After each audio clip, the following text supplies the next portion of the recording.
too many fucking dudes putting their fucking uniforms on and hanging themselves in garages. We've got to stop it, and the only way to do it is to face it, and it's the scariest thing I ever fucking did.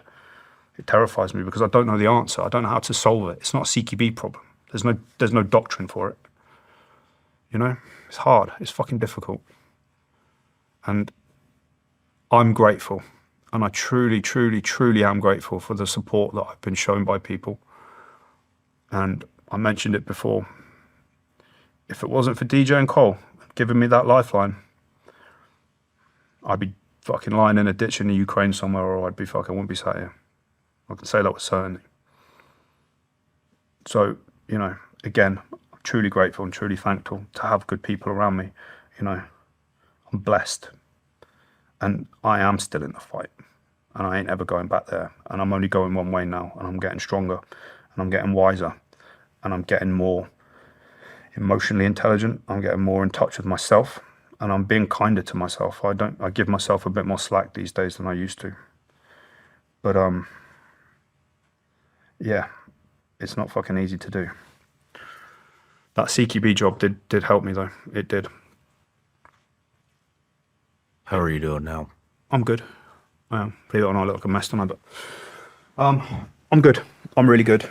I'm happy. There's no dark clouds on the horizon. My relationship with my daughter is not perfect. I can do more, but it's the best it's ever been.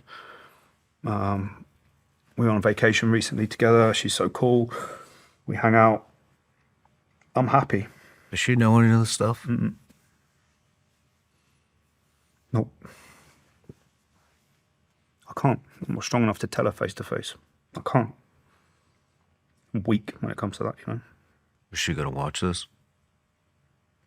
She will. Maybe we'll watch it together.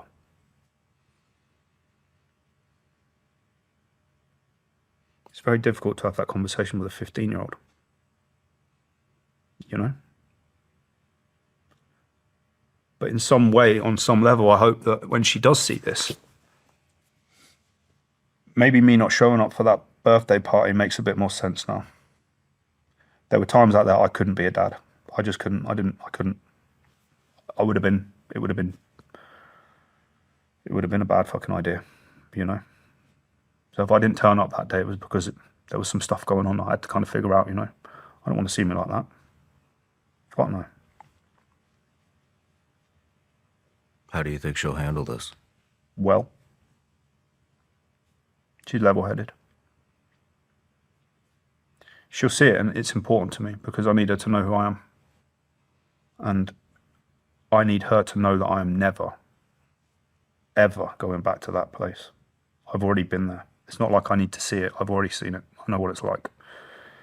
And I hope she takes some strength from that because I am fully focused on trying to be better in every way I can. And I've got to get this out of my system. This helps for sure. But I don't want to have to lie to her anymore. I don't want to have to pretend that I'm okay or I've been all right. You know, I am now. I'm good. But like, I just want her to know who I am. You know, that's all I want. I'm really happy you're doing this. Huh? I'm really happy you're doing this. Yeah, I'm trying, man. I think she will be too. I hope so. She's a level-headed girl, man. She'll get it. Like, but that's why when people put pressure on my family, or they start to do things that hurt my family, especially if it's my own people, my tolerance for it is fucking less than zero. My empathy for you is zero. And I'll be ruthless in my pursuit of getting what's right and what's right for not only for my family, but for the other families, because there's a million stories just like mine. I'm not alone. I know I'm not. There's a million other guys out there. There's a squadron full of them on both sides of the Atlantic. Doesn't matter what colour that flag is, what shape that patch is. SWAT team guys, law enforcement guys, firefighters. You know, it's not even just military guys, young men all across. There's an epidemic of mental health issues, and people don't like saying mental health issues, but let's fucking call it what it is. Because if we don't, then guess what happens? And if by actually saying it and actually addressing it, it gives somebody maybe a little bit of confidence to go and talk to somebody or just even acknowledge it personally, then it's fucking worth it. So I'm glad we're doing this too. Good. Take a break. Sure.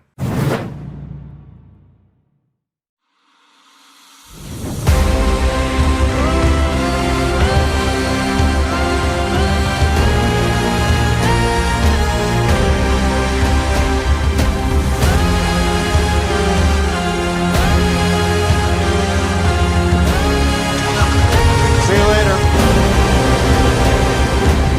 World's tallest building. What do you think, Sean? We're high.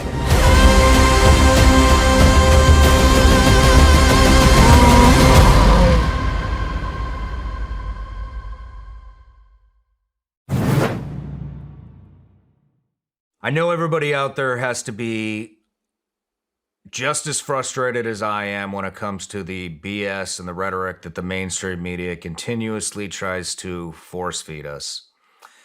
And I also know how frustrating it can be to try to find some type of a reliable news source. It's getting really hard to find the truth and what's going on in the country and in the world. And so one thing we've done here at Sean Ryan Show is we are developing our newsletter. And the first contributor to the newsletter that we have is a woman, former CIA targeter. Some of you may know her as Sarah Adams, call sign Superbad. She's made 2 different appearances here on the Sean Ryan Show. And some of the stuff that she has uncovered and broke on this show is just absolutely mind-blowing. And so I've asked her if she would contribute to the newsletter and give us a weekly intelligence brief. This is going to be all things terrorists, how terrorists are coming up through the southern border, how they're entering the country, how they're traveling, what these different terrorist organizations throughout the world are up to. And here's the best part, the newsletter is actually free. We're not going to spam you. It's about 1 newsletter a week, maybe 2 if we release 2 shows. The only other thing that's going to be in there besides the intel brief is if we have a new product or something like that. But like I said, it's a free CIA intelligence brief. Sign up. Links in the description or in the comments. We'll see you in the newsletter. All right, Jay. We're getting ready to talk about what you originally came here for. Yeah. And but before we do, I just want to say thank you for being so open and talking about all that stuff. I know it's not easy to revisit that kind of stuff, but No. it's But important. I'd bounce that thank you right back to you and say thank you for giving me the opportunity to do that. And I think it is important. It's important for me for lots of personal reasons, but I also think it's important that you don't waste an opportunity like this and that you have to be a bit brave sometimes. And if you don't, then you can't affect anything. And, you know, there's good that comes from this situation. I'm in a good spot now. And I'm in a good spot because I have had to and am willing to acknowledge everything that I've just talked about and be aware of it and have that level of emotional awareness. And it's helped me out an untold amount by just being able to look in the mirror and understand where it is I've been and how far I've come and how lucky I am and how much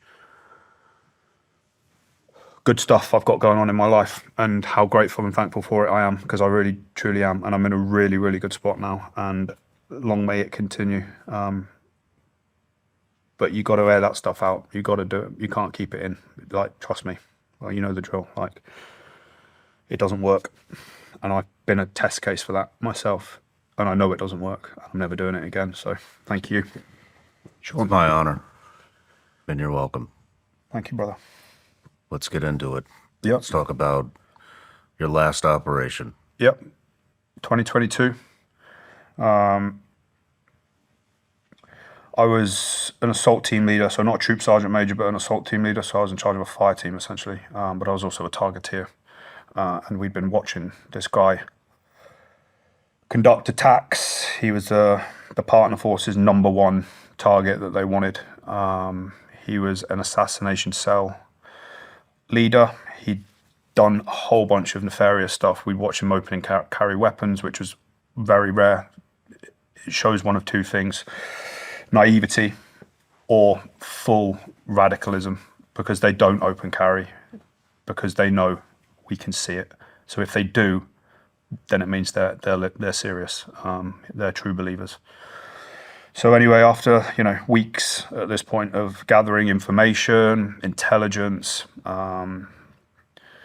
watching these guys do all kinds of bad stuff, basically, we was ordered to conduct a detention operation on this target, which I planned or was involved in the planning with heavily, and we did everything we could to mitigate risk to force and mitigate risk to mission by our planning process and our professionalism in terms of trying to put ourselves in the most advantageous position in order to capture and detain this individual, which was the main goal. The objective of this operation was to detain this individual, as we had done successfully dozens of times before on that deployment, and we were in a good spot with it. We understood the human terrain, we understood the location. We had spent hundreds of hours at this time of manpower, ISR, and we had a good handle on the situation. So the order was given,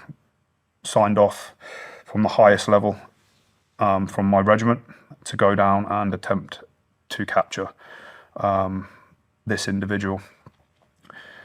So on the night of the operation, July 3rd, 4th, we went down, and that morning he'd conducted an assassination on a local checkpoint, and we observed him wearing a suicide vest. And I remember coming in that morning and being like, damn, looks like he's got a vest on.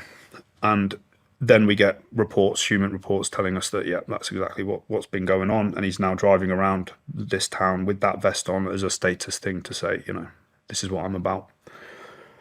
Doesn't change a thing for us. We approach the same operation as we would do anything. There's no more or less diligence put into it. Due diligence is always applied, and we try our very, very best as professionals to make sure that we are not putting ourselves in unnecessary risk and that we're dealing with the situation in a professional manner. So it doesn't make any difference to us. It doesn't change how we look at it. It doesn't change our mindset. It doesn't change our approach to this target. It's just another target, and we would consider all people to be of high threat. This one was just active at that time. So anyway, through a series of events, we moved down on vehicle, and the primary location that we had planned to do the operation had changed last minute because he's now hiding in a rural location, which we know and have observed before to be a hideout location where they go to cache weapons, which we've seen there, to plan attacks, and to basically hide out when they think the local partner force is probably going to come and try and do a raid.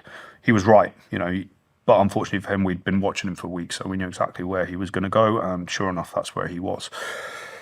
Anyway, as we move closer towards the target, he gets spooked. He then moves off into a different location, and we go firm where we are, and the decision is made to pursue into an urban area, which we don't take lightly because we've planned meticulously and in detail for a very long period of time, executing the operation on a specific place on the ground. So we understand it. We've got all the positions are there and all the cordons and all the rest of it. So now we're having to take a little bit of time to just reevaluate the plan, do a risk assessment, and understand the situation that we are potentially walking into, and does it merit the sort of risk versus reward conversation, which to us it did, and we were comfortable with what we did.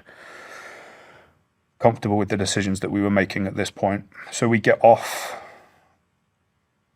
the initial target and we start moving into the urban area where this guy has gone back to his original location, his original house.